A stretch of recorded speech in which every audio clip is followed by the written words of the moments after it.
The day my wife, Sarah, delivered the ultimatum, I felt the ground beneath me crack. It wasn't the first time tension had flared between her and my mom, but this was the first time it had escalated to a breaking point. I never imagined I'd be faced with a choice that would change the course of my life so dramatically.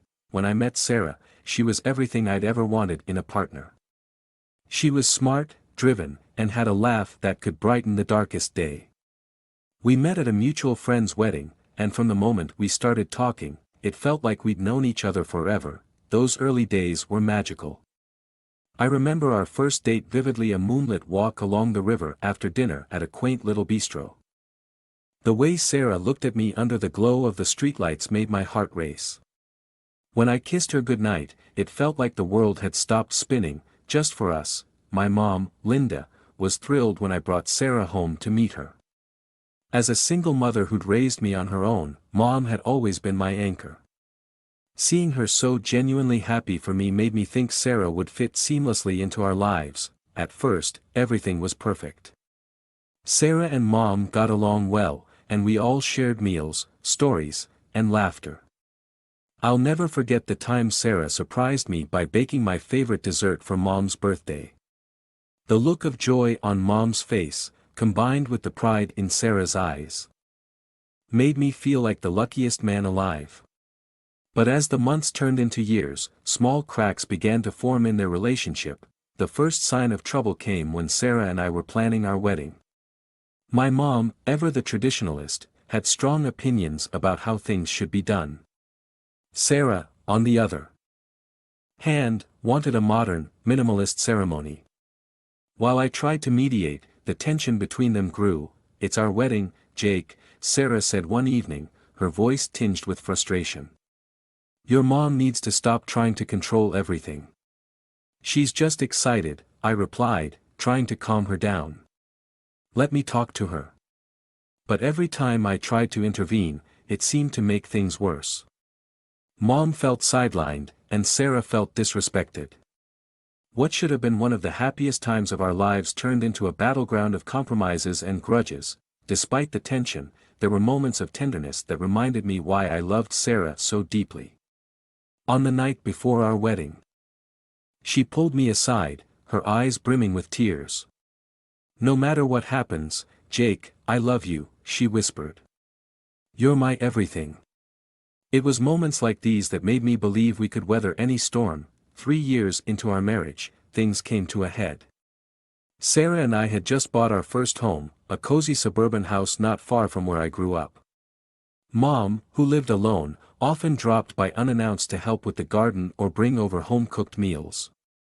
While I appreciated her efforts, Sarah saw it as an invasion of privacy. One evening, after Mom had left, Sarah confronted me.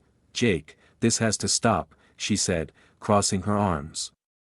"Your mom can't keep showing up whenever she feels like it. We need boundaries."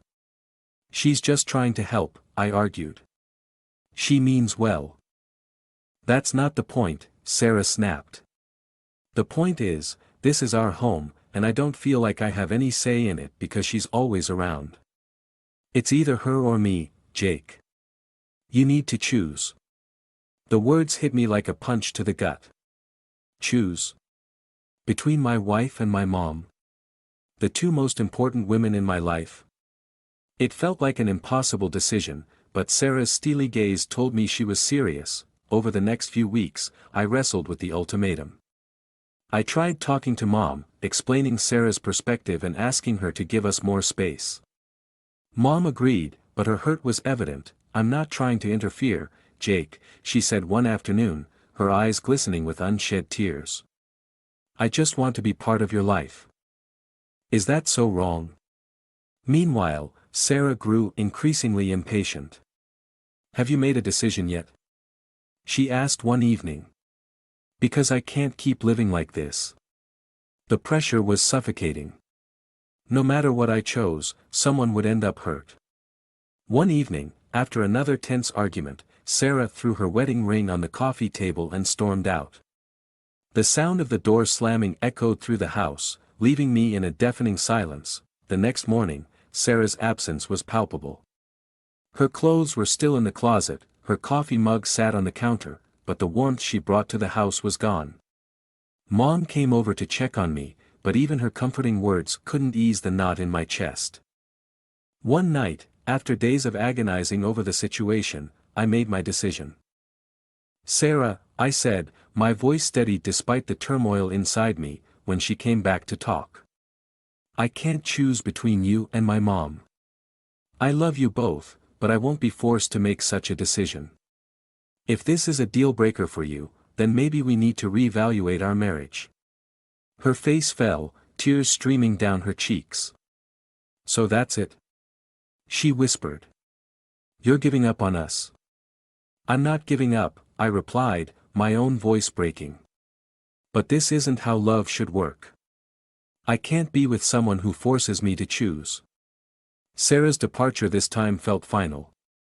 Over the next few weeks, we began the painful process of separating. Packing up our shared memories was gut-wrenching, and every box felt like a betrayal of the love we once had. After the divorce, I threw myself into rebuilding my life.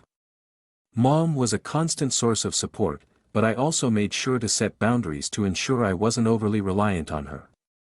I started therapy, which helped me process the pain and understand the dynamics that had led to the end of my marriage. One day, while going through a box of old photos, I stumbled upon a candid picture of Sarah and me laughing at a beach bonfire.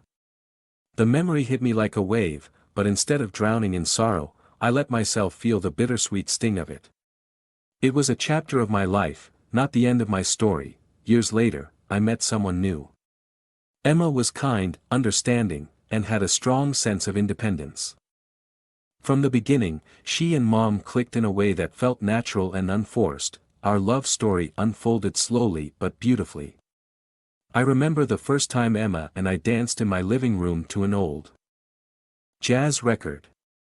The way she laughed when I spun her too hard, nearly sending us both tumbling, was a sound I wanted to hear for the rest of my life. One crisp autumn evening, as we walked hand in hand through a park blanketed in golden leaves, I turned to her and said, "Emma, you make me believe in love again." She smiled, her eyes shimmering with tears, and whispered, "You've brought joy back into my life, Jake." Looking back, I don't regret my decision. Choosing divorce wasn't about picking Mom over Sarah, it was about choosing myself and refusing to be forced into an unfair ultimatum. It was a painful lesson, but one that ultimately led me to a happier, healthier place.